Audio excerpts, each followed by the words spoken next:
हाँ तो दोस्तों, सभी को राधे राधे नमस्कार।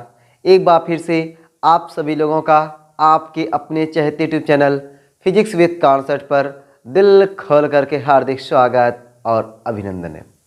तो दोस्तों, आज की क्लास में हम सभी लोग बहुत ही प्यारा टॉपिक देखने वाले हैं। यहाँ पे दोस्तों हम लोग सीखेंगे कि दृढ़ पिंड क्या होता है, दृढ़ पिंड से संबंधित हम लोग उसकी गति यानी घूर्णन गति क्या होता है, और घूर्णन गति जब दोस्तों सीखेंगे तो उसमें हम लोग सीखेंगे कोणीय त्वरण क्या होता है, साथ ही साथ कोणीय त्वरण और रेखीय त्वरण में क्या संबंध होता है। उस संबंध को आज की क्लास में हम सभी लोग निकालने वाले हैं।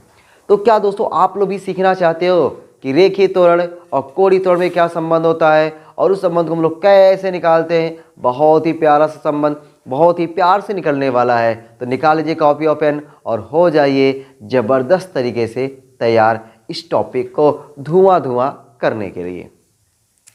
दोस्तों, दृढ़ पिंड यहाँ पे है और अपना चैप्टर का ही नाम है दृढ़ पिंडों की घूर्णन गति।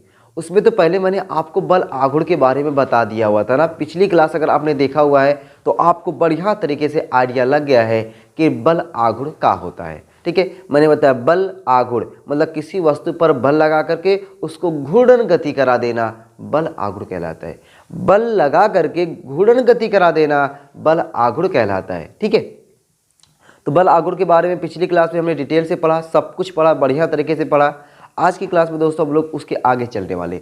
ये है इस चैप्टर का पार्ट 2 वीडियो। ठीक है, पहले हम लोग सीखें कि दृढ़ पिंड क्या होता है। अरे नाम से ऐसा लग रहा है दृढ़, मजबूत, शक्तिशाली, दृढ़ निश्चय हो जाना। कभी कभी कहते हैं ना हम लोग कि हाँ यार ये आदमी दृढ़ निश्चय हो गया है, एकदम अपने आप को दृढ़ बना लिया, मजबूत, शक्तिशाली।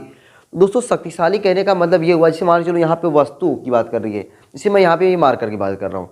ये मार्कर दृढ़ पता है कब कहलाएगा, जब इसको आप ऐसे दबाओ, आप दबा ना पाओ। आप इसको ऐसे दबाओ, आप दबा ना पाओ। दबा ना पाओ का मतलब ये हुआ कि आप इसके स्थिति और आकार में कोई परिवर्तन नहीं कर पा रहे हो। जब किसी मतलब बाहर से, अब ये मैं बल जो लगा रहा हूँ इसको हम बोलते हैं बाह्य बल। देखो बाह्य बल जो बोला जाता है ना, बाह्य मतलब बाहर से बल, जो बाहर से बल लगाया जाता है उसी बल को बोलते हैं बाह्य बल। तो ये एक वस्तु हो गई, इस वस्तु पर मैं बाह्य बल लगा रहा हूँ और बाह्य बल लगाने से इस वस्तु की स्थिति यानी इस वस्तु के कणों की स्थिति में कोई परिवर्तन नहीं हो रहा है। अब कणों की स्थिति मतलब ऐसे समझो भाई, जैसे मान चलो दोस्तों मैंने ऐसे कोई ऑब्जेक्ट बना दिया। ठीक है, अब मार्कर यहाँ नहीं बनाया मैंने, ये एक कोई आपका वस्तु है, पिंड है, ये कोई पिंड है। अब दोस्तों अगर ये वस्तु है या पिंड है तो ये बहुत सारे छोटे छोटे कणों से मिलकर बना हुआ है। मान चलो पहला कण इसका यहाँ पे, इसे ऐसे से बहुत सारे कण हैं। तो मैं मान लो ये कण दोस्तों अगर मान चलो इतने डिस्टेंस पर हैं, इतने डिस्टेंस पर हैं, तो आप बाहर से इस पर ऐसे ऐसे खूब बल लगा रहे हो। ठीक है, खूब गुस्से में दबाने की कोशिश कर रहे हो ताकि मैं इनके कणों की स्थिति में परिवर्तन कर दूं। परिवर्तन करने के लिए आप बल लगा रहे हो, लेकिन आपका एक नहीं चल रहा है। आपका दोस्तों एक नहीं चल रहा है। एक नहीं चल रहा है मतलब ये हुआ कि ये कण यहीं का यहीं है, ये कण यहीं का यहीं है, इसके कणों में कोई परिवर्तन नहीं हो रहा है। तो ये पिंड क्या कहलाएगा, दृढ़ पिंड कहलाएगा। दोस्तों दुनिया में अब कोई भी वास्तव में कोई दृढ़ पिंड है नहीं। जैसे कहा जाता है ना आदर्श पुरुष, कोई आदर्श पुरुष है ही नहीं है। ठीक है, वो बात अलग, हम लोग मर्यादा पुरुषोत्तम श्री राम को आदर्श पुरुष मानते हैं, लेकिन आदर्श पुरुष कोई नहीं है। उसी तरीके से आदर्श पिंड या पूर्ण दृढ़ पिंड, ठीक ना, पूर्ण दृढ़ पिंड या आदर्श पिंड, आदर्श दृढ़ पिंड कोई नहीं है। फिर भी हम लोग जैसे दीवार हो गया, ईंट हो गया, मकान हो गया, लोहा हो गया, ठीक है, इन सभी को हम लोग क्या मानते हैं, दृढ़ पिंड मान लेते हैं। देखो ऐसे मैं इसको भी यहाँ पे जो बल लगा रहा हूँ उस बल के रिस्पेक्ट में ये भी क्या है, दृढ़ पिंड है। क्यों? क्योंकि मैं इस पर बल लगाया और इसके आकार और स्थिति में कोई परिवर्तन नहीं हुआ। मतलब इनके कण जहाँ पे हैं वहीं पे बने रह गए, कण एक दूसरे से हिले तक नहीं। तो ये क्या हो गया, दृढ़ पिंड हो गया। ठीक है, तो हम लोग उस चीज़ को दृढ़ पिंड मानते हैं जिन पर बाह्य बल लगाने से उनके आकार, स्थिति या कणों के बीच जो दूरी है उसमें कोई परिवर्तन ना हो, वही क्या होता है, दृढ़ पिंड होता है। लेकिन मैं बार बार ये भी बात कह रहा हूँ कि वास्तव में कोई भी पिंड पूर्ण रूप से दृढ़ पिंड नहीं होता है। ठीक है, चलो भाई इतनी बातें मैंने आपको खुद लिख दिया। देखो कि यार देखो कोई चीज़ ना समझा के ना फिर जब लिखने जाओ ना तो वीडियो बड़ी लंबी हो जाती है। तो मैं सोचा ना उसको पहले क्यों ना मैं लिख दूँ ताकि आपको समझाने के बाद ओ देखो ये मैंने नोट्स लिखा हुआ है, ताकि आप वहाँ से मैं साइड हुआ करूँ, उसके बाद आप धीरे से मुस्कुराते हुए नोट कर लिया करो। ठीक है, अब दोस्तों मैं दृढ़ पिंड सीख लिया। अब दृढ़ पिंडों की घूर्णन गति तो पढ़ना ही है अपने को। दृढ़ पिंडों की घूर्णन गति, चैप्टर का नाम ही अपना, तो दृढ़ पिंड हो गया। अब दृढ़ पिंड की घूर्णन गति, अरे घूर्णन गति क्या है दोस्तों, जैसे मान चलो ये पिंड है, ये क्या अपना पिंड है। अब इस पिंड पर मैंने ये क्या लगाया, बल लगाया। अब बल लगाने से पिंड क्या हो गया, किसी घूर्णन अक्ष के परिता क्या करने लगा, घूमने लगा। यही जो घूम रहा है ना, यही क्या कहलाता है, घूर्णन गति कहलाता है। जब कोई पिंड किसी घूर्णन अक्ष के परिता गति करती है तो उसकी गति क्या कहलाती है, घूर्णन गति कहलाती है। घूर्णन अक्ष के परिता किसी वस्तु या पिंड की गति क्या कहलाती है, घूर्णन गति कहलाती है। अब जैसे मैंने मान लिया ये कोई अपना पिंड है, कोई वस्तु है, कोई निकाय है, ये मतलब ये घूर्णन अक्ष हो गया, ये इसका क्या है, घूर्णन अक्ष है। अब हमने इस पे बल लगाया और ये बल इस घूर्णन अक्ष के परिता ऐसे ऐसे ऐसे ऐसे क्या करने लगी, नाचने लगी। क्या करने लगी, नाचने लगी। तो जो नाचने लगी वही क्या कहलाता है, घूर्णन गति कहलाता है। ऐसे ऐसे जो नाचने लगे वही क्या होता है, घूर्णन गति कहलाता है। कभी कभी तुम लोग डांस भी करते हो ना, घूर्णन गति वाला, ठीक है, घूम करके डांस करते हो, वो क्या हो गया, घूर्णन गति हो गया, ठीक है। लट्टों की गति, ठीक है। और उसके बाद मैंने एक और देखे लिखा है, बिजली के पंखे की ब्लेड की गति, ठीक है। और बहुत सारा एग्जाम्पल होगा, कुम्हार के चाक की गति, ठीक है। और आप किसी भी वस्तु या पिंड को घुमा करके ऐसे से घुमा दो, वो भी क्या हो गया, घूर्णन गति। पृथ्वी की गति, ठीक है, ये सब क्या आती है, घूर्णन गति में आते हैं, ठीक है। तो घूर्णन गति आपको समझ में आ गया कि कोई भी पिंड अगर किसी घूर्णन अक्ष के परिता नाच रही है तो वह क्या कहलाती है, घूर्णन गति कहलाती है, ठीक है। अब दोस्तों जब घूर्णन गति कर रही है तो अब हम लोग को यहाँ पे सीखना है कि कोणीय त्वरण क्या होता है। दोस्तों इससे पहले हम लोग रेखीय वेग, कोणीय वेग, ठीक है, ये सब हम लोग रेखीय वेग, कोणीय वेग ये सब हमने सीखा हुआ है, ठीक है। अभिकेंद्र त्वरण भी सीखा, वहाँ पे हमने सीखा हुआ है, ठीक है ना। तो यहाँ पे डायरेक्टली अपने को ये सीखना है कि कोणीय त्वरण क्या होता है। दोस्तों ये कोणीय त्वरण मत आओ, अब इसको देख के ऐसे डरो मत। कोणीय त्वरण को सिखाने से पहले मैं आपको बताना चाहता हूँ त्वरण। त्वरण दोस्तों हम लोग जो त्वरण पढ़ते थे ना, जो त्वरण पढ़े हैं, जो त्वरण हम लोग पढ़े हैं, उसी त्वरण को यहाँ पे नाम दिया जाएगा रेखीय त्वरण। सोचो जरा, जो त्वरण पढ़े हो ना, उसी त्वरण को हम लोग, उसी त्वरण का दूसरा नाम है रेखीय त्वरण। तो हम लोग वहाँ पे रेखीय त्वरण नहीं बोलते थे, सिंपल त्वरण बोलते थे। अब त्वरण तुमको नहीं याद है क्या, एकदम तुम्हारी जुबान पे है। त्वरण की परिभाषा क्या दोस्तों, आप खुद बताओगे कि वेग परिवर्तन की दर को त्वरण कहते हैं।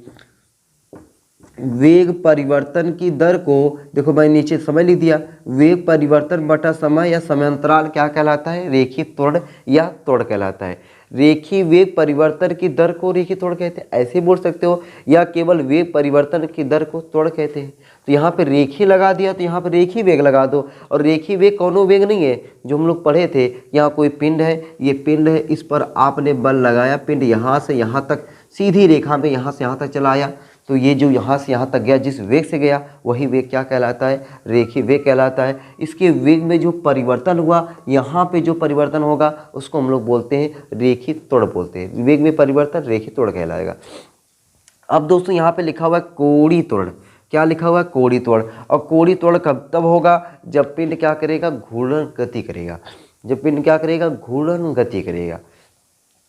तो मान लो दोस्तों कोई पिंड है, यही पिंड है, ये पिंड क्या कर रहा है, घूर्णन गति कर रहा है। जब दोस्तों ये घूर्णन गति करेगा तो इसकी घूर्णन गति जब करेगा तो इसके वेग में परिवर्तन होगा। जब घूर्णन गति करेगा तो कौन सा वेग, तो वहाँ पर हम लोग बोलेंगे कोणीय वेग। तो घूर्णन गति करते किसी पिंड के कोणीय वेग परिवर्तन की दर को कोणीय त्वरण कहते हैं।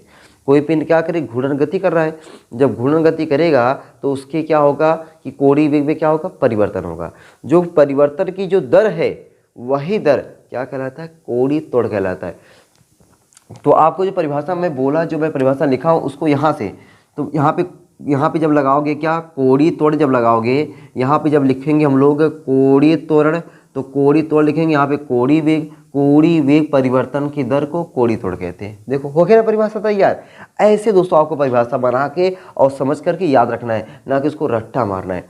कोणीय वेग परिवर्तन की दर को कोणीय त्वरण कहते हैं। देखो घूर्णन गति करते किसी पिंड के कोणीय वेग परिवर्तन की दर को कोणीय त्वरण कहते हैं। और कोणीय त्वरण को हम लोग किससे लिखते हैं, अल्फा से लिखते हैं। किससे लिखते हैं हम लोग, अल्फा से प्रदर्शित करते हैं, ठीक है। तो अल्फा से प्रदर्शित करते हैं। तो इसका फार्मूला क्या होने वाला है, अब हम लोग इसके फार्मूले को देख लेते हैं, ठीक है। इसका प्यारा सा फार्मूला दोस्तों अभी निकल के आएगा, वो फार्मूला सीखेंगे। देखो फार्मूला क्या होगा भाई दोस्तों, जो फार्मूला लिखेंगे कि कोणीय त्वरण बराबर कोणीय त्वरण बराबर कोणीय त्वरण बराबर कोणीय वेग परिवर्तन, कोणीय वेग परिवर्तन बटा समयांतराल, समयांतराल, ठीक है। मतलब पहले इतना समय था, इतने समय में उतने समय तक कितने इसके कोणीय वेग में परिवर्तन हो गया, वही क्या कहलाता है, कोणीय त्वरण कहलाता है। कोणीय त्वरण का सिंबल क्या होता है दोस्तों, अल्फा, इसको अल्फा बोलते हैं। क्या बोलते हैं, अल्फा बोलते हैं। अल्फा, अल्फा देखो ये अल्फा है, अल्फा बराबर कोणीय वेग परिवर्तन। कोणीय वेग परिवर्तन में हम लोग ज़्यादातर अंतिम कोणीय वेग माइनस प्रारंभिक कोणीय वेग, अंतिम देखो कोणीय वेग को हम लोग लिखते हैं ओमेगा से, तो जब 2 रहेगा तो अंतिम माइनस प्रारंभिक, तो अंतिम वाले को ओमेगा 2, प्रारंभिक वाले को ओमेगा 1। तो क्या लिख दें हम लोग, अंतिम कोणीय वेग माइनस प्रारंभिक कोणीय वेग, तो अंतिम वाले को बोले तो ओमेगा 2 माइनस ओमेगा 1, समय अंतराल को मैं लिख दे रहा हूँ डेल्टा टी। अल्फा बराबर क्या हो गया, ओमेगा 2 माइनस ओमेगा 1 बटा डेल्टा टी। अब दोस्तों इसी लाइन को और अच्छी लाइन अगर बना दें तो अल्फा बराबर डेल्टा ओमेगा अपान डेल्टा टी। ये दोस्तों अपना परिभाषा हो गया, अल्फा बराबर डेल्टा ओमेगा अपान डेल्टा टी। परिभाषा के साथ साथ ये फार्मूला अगर आप याद रखते हो ज़्यादा सही, चाहे ये याद रखो चाहे ये याद रखो, दोनों बात एक ही है, ठीक है। डेल्टा ओमेगा, डेल्टा मतलब होता है परिवर्तन, परिवर्तन में ज़्यादातर हम लोग दोस्तों बड़े में से छोटा घटाते हैं। अब जरूरी नहीं कि मैंने यहाँ पे ओमेगा 2 माइनस ओमेगा 1 लिखा है, अगर आपका ओमेगा 1 ज़्यादा है तो ओमेगा 1 माइनस ओमेगा 2 भी लगा सकते हैं, ठीक। चलो भाई, अच्छा इसी चीज़ को दोस्तों हम लोग अवकलन रूप में ज़्यादा लिखेंगे, अवकलन रूप में बार बार अपने को, अभी हम लोग घूर्णन गति के समीकरण जो जब निकालेंगे तब वहाँ पे अपने को अवकलन रूप पूछेगा, तो अवकलन रूप में ज़्यादा दिमाग नहीं लगाना होता है, बस अवकलन रूप में इतना अपने को जानना होता है कि जहाँ जहाँ डेल्टा वहाँ वहाँ डी, जहाँ जहाँ डेल्टा वहाँ वहाँ डी, और कोई परिवर्तन नहीं करना है और अपने दिमाग पे कोई बोझ भी नहीं देना है। बस याद रखना है इतना कि जहाँ जहाँ डेल्टा है ना वहाँ वहाँ डी चिपका दो, अवकलन रूप बन जाता है। देखो भाई अवकलन रूप में ये क्या हो जाएगा, अवकलन रूप में, अवकलन रूप में दोस्तों देखो ये क्या हो जाएगा, जो अवकलन रूप में जो अल्फा है, अल्फा बराबर डेल्टा की जगह पे डी, डी ओमेगा अपान डी टी। देखो हो गया ना आसानी से, डी ओमेगा अपान डी टी। बस अल्फा जहाँ जहाँ डेल्टा रहेगा वहाँ वहाँ डी चिपका देना है और कुछ नहीं करना है। चलो भाई ये तो दोस्तों क्या हो गया, कोणीय त्वरण की परिभाषा हो गया, इसका सूत्र हो गया। अब आते हैं इसके मात्रक पे आते हैं, बीमा पाते हैं और कैसी राशि है इस पे चर्चा करते हैं। तो मात्रक पे आते हैं भाई, मात्रक इसका क्या हो जाएगा, मात्रक दोस्तों हम लोग हमेशा फार्मूले से याद करते हैं। कहाँ से याद रखते हैं, फार्मूले से, तो इस बार भी फार्मूले से याद होना चाहिए कि नहीं, एकदम। तो भाई ओमेगा, अब दोस्तों यहाँ से अगर याद रखना चाहे, यहाँ से याद रखना, कहीं से भी याद रखना है तो कोणीय वेग परिवर्तन बटा समयांतराल। अब कोणीय वेग परिवर्तन यानी कोणीय वेग का मात्रक पता होना चाहिए, तो कोणीय वेग बराबर क्या होता है, कोण बटा समय, कोण बटा समय, कोण का कोई मात्रक नहीं, समय 1/सेकेंड। तो दोस्तों कोणीय वेग का मात्रक क्या हुआ, सेकेंड इनवर्स बटा सेकेंड। तो सेकेंड देखो, सेकेंड इनवर्स बटा सेकेंड, सेकेंड इनवर्स बटा सेकेंड। अब ये सेकेंड फिर ऊपर जाएगा तो सेकेंड स्क्वायर जाएगा ना माइनस में, तो 1/सेकेंड स्क्वायर कह दो, ठीक है। तो मात्रा क्या हो जाएगा, प्रति सेकेंड स्क्वायर या 1/सेकेंड स्क्वायर, 1/सेकेंड स्क्वायर, या फिर कहो आप प्रति सेकेंड स्क्वायर, प्रति सेकेंड स्क्वायर। तो ये कोणीय, सोचो कोणीय त्वरण का मात्रक क्या होता है, प्रति सेकेंड स्क्वायर। प्रति सेकेंड स्क्वायर किसका मात्रक होता है, कोणीय त्वरण का। दिमाग में वही नहीं करेगा कि इसका मात्रक प्रति सेकेंड स्क्वायर होता है, लेकिन यहाँ फार्मूले से आपको देखना है कि कोणीय वेग का जो मात्रक होता है वह क्या होता है, सेकेंड इनवर्स होता है। फिर नीचे सेकेंड है, ऊपर जाएगा सेकेंड स्क्वायर जाएगा, यानी आपका क्या मात्रक हुआ कि सेकेंड प्रति सेकेंड स्क्वायर, ठीक है, प्रति सेकेंड स्क्वायर। या अच्छा ये तो मात्रक हो गया। बीमा की बात करें भाई, बीमा क्या हो जाएगा दोस्तों, इसका जो बीमा हो जाएगा 1/ प्रति सेकेंड स्क्वायर ना, 1/ या डायरेक्ट कैसे ना, t-2, t-2। तो बीमा क्या हो जाएगा, t-2 हो जाएगा, ठीक है ना। बीमा क्या हो जाएगा, t-2 हो जाएगा, ठीक है। अच्छा प्रति सेकेंड स्क्वायर, या फिर हम लोग कोण का मात्रक रेडियन भी ले सकते हैं, रेडियन प्रति सेकेंड स्क्वायर भी ले सकते हैं। प्रति सेकेंड स्क्वायर या रेडियन प्रति सेकेंड स्क्वायर ज़्यादा अच्छा लगेगा ना, तो हम लोग प्रति सेकेंड स्क्वायर या रेडियन पर सेकेंड स्क्वायर, या रेडियन पर सेकेंड स्क्वायर, यहाँ पर लिखना भैया रेडियन पर सेकेंड स्क्वायर या रेडियन पर सेकेंड स्क्वायर, क्योंकि कोण का मात्रक हम लोग रेडियन ले लेते हैं ना। इससे कोण का मात्रक तो कोण बराबर 4/3 मात्रक तो नहीं होता, लेकिन हम लोग मात्रक रेडियन में लेते हैं। तो अगर रेडियन लेते हैं तो रेडियन पर सेकेंड स्क्वायर, ठीक है, रेडियन पर सेकेंड स्क्वायर या सेकेंड 1/सेकेंड स्क्वायर कहो या प्रति सेकेंड स्क्वायर कहो, रेडियन प्रति सेकेंड स्क्वायर कहो, सब सही है। बीमा क्या हो गया, t-2 हो गया। कैसी राशि है इसको देख लेते भाई। दोस्तों कोणीय त्वरण जो है ना, कोणीय त्वरण जो है आप देख के समझ सकते हो कि कोणीय वेग, वेग कैसी राशि होता है, सदिश। समय कैसी राशि होता है? अदिश। समय कैसी राशि है? अदिश। वेग कैसी राशि है? सदिश। तो ये राशि कैसे हो गया? दो ऊपर नीचे में एक सदिश है, तो मैंने बता के रखा, अगर ऊपर नीचे में एक सदिश है तो मान लो ये 100% सदिश होने वाला है। तो ये कैसी राशि है? सदिश राशि है। यह कैसी राशि है? सदिश राशि है। सदिश का मतलब क्या होता है? इसमें दिशा और परिमाण दोनों होगा। इसमें दिशा और परिमाण दोनों होगा। तो भाई दिशा होगा तो किधर होगा? जो दोस्तों इसका जो दिशा होगा वह दिशा होगा कोणीय वेग की दिशा में। तो सदिश राशि है, तो सदिश राशि तो दिशा होगा, दिशा किधर होगा? कोणीय वेग की दिशा में। ठीक है, तो दिशा किधर होगा भाई? इसका दिशा जो दोस्तों होगा कोणीय वेग की दिशा में। ठीक है, कोणीय वेग की दिशा में, कोणीय वेग की दिशा में। अच्छा, इसका दिशा निकालते कैसे हैं? इसका दिशा निकालने के लिए वही जो मैंने बताया था बल आघूर्ण वाले में कि दाहिने हाथ के अंगूठे का नियम, तो वही हाल यहाँ भी लगाएंगे। दाहिने हाथ के अंगूठे के नियम से हम लोग कोणीय तोड़ की दिशा को निकालेंगे। ठीक है, चलो भाई, तो ये दोस्तों हमने आपको कोणीय तोड़ के बारे में बताया। आपको कुछ भी रट्टा नहीं मारना है, बस अगर आपको याद रखना है तो देखो कहाँ से याद रखना है? यहाँ से अल्फा बराबर, यहाँ से याद, कोणीय वेग परिवर्तन की दर को कोणीय तोड़ कहते हैं। कोणीय वेग पर ये लाइन यहाँ दोस्तों आपको परिभाषा बनानी है, और हर एक चीज़ मात्रा, बेमाक, सदिश, अदिश सब कुछ यही से देखना है, ना कि सब कुछ रट्टा मारना है। कोणीय वेग परिवर्तन की दर को कोणीय तोड़ कहते हैं। परिवर्तन मतलब अंतिम माइनस प्रारंभिक ω2 माइनस ω1 बटा डेल्टा टी। इसको मैंने लिखा डेल्टा ओमेगा अपान डेल्टा टी। देखो ये लाइन अवकलन रूप में जहाँ जहाँ डेल्टा वहाँ डी चिपका देते हैं, डी ओमेगा अपान डी टी हो गया। मात्रा की बात करें प्रति सेकेंड स्क्वायर या प्रति सेकेंड स्क्वायर लिखो, या 1/सेकेंड स्क्वायर लिखो, या सबसे थोड़ा इन लोगों से अच्छा लगता है रेडियन प्रति सेकेंड स्क्वायर, लेकिन ये भी आपका सही है। बीमा की बात करें t-2 हो गया। कैसी राशि है? सदिश राशि है। सदिश राशि होगी तो दिशा होगा, दिशा किधर है? कोणीय वेग की दिशा में है। दिशा निकालते कैसे हैं? दाहिने हाथ के अंगूठे के नियम से हम लोग दिशा निकालते हैं। ये रहा दोस्तों पूरा आपका क्या कोणीय तोड़ के बारे में। अब हम लोग देख लेते हैं कोणीय त्वरण और रेखीय त्वरण में संबंध। कोणीय त्वरण और रेखीय त्वरण में क्या संबंध होता है, उस संबंध को हम लोग देख लेते हैं। ठीक है भाई, चलो मैं साइड हो जाता हूँ, आप लोग वीडियो को रोक करके बढ़िया तरीके से इसको नोट कर लो भाई।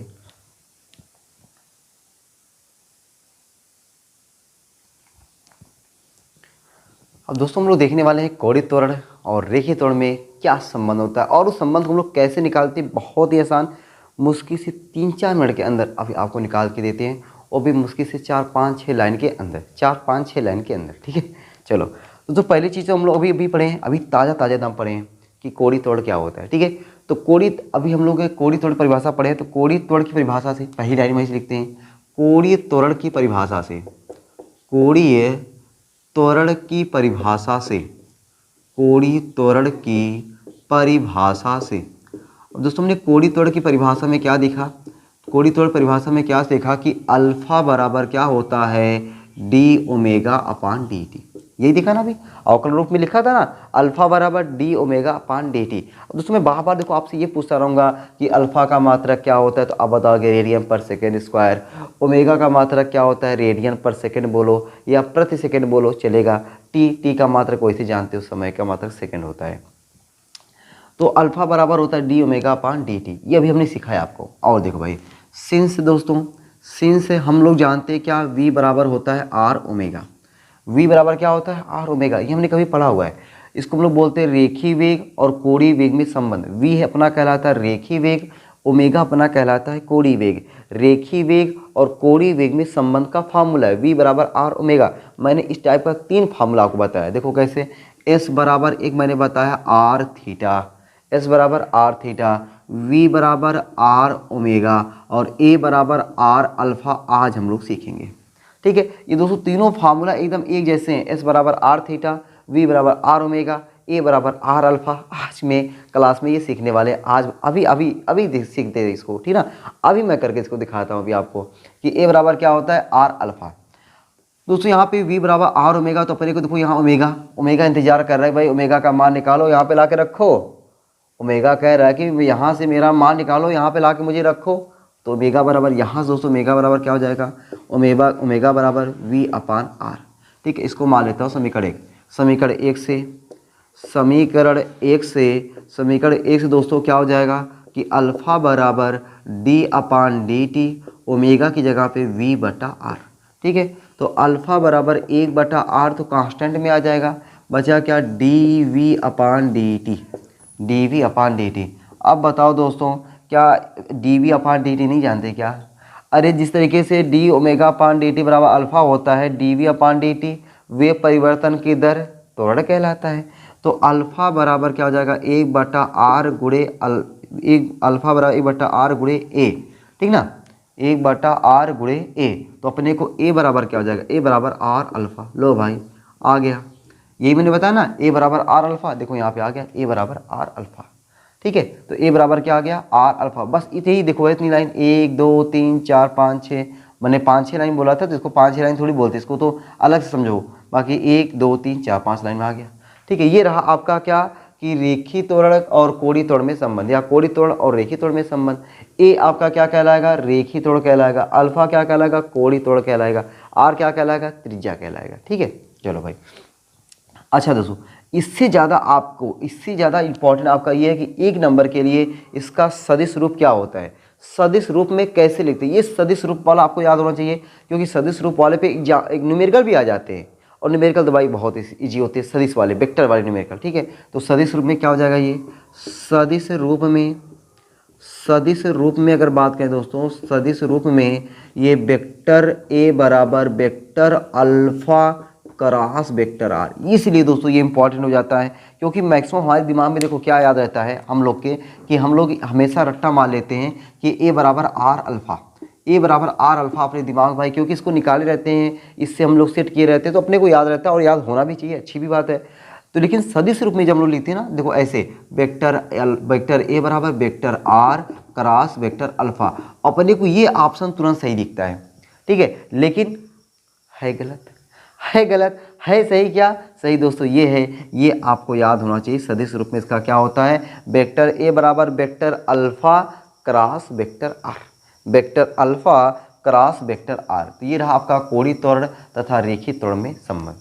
अब दोस्तों हम लोग अगली क्लास में, इस क्लास में यहीं तक हो गया, अगली क्लास में हम लोग सीखने वाले हैं, पता है क्या दोस्तों, अगली क्लास में हम लोग सीखने वाले हैं घूर्णन गति के समीकरण, घूर्णन गति के समीकरण को सीखने वाले हैं।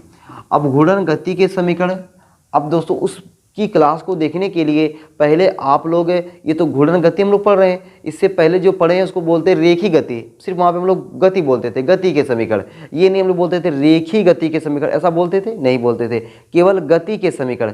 तो वह जो गति थी उसको हम लोग बोलेंगे रेखी गति, और यहाँ बोलेंगे हम लोग घूर्णन गति।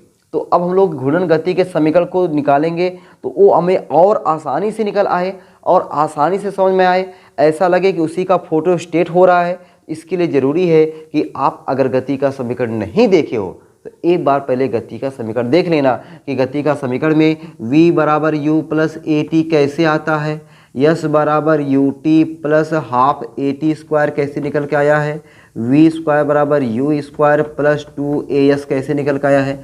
ये दोस्तों अगर आपको निकालने आ रहा है तो समझो कि आपको यहाँ पे जो मैं घूर्णन गति के समीकरण को बताऊंगा, समझो वो आपको अपने आप आ रहा है।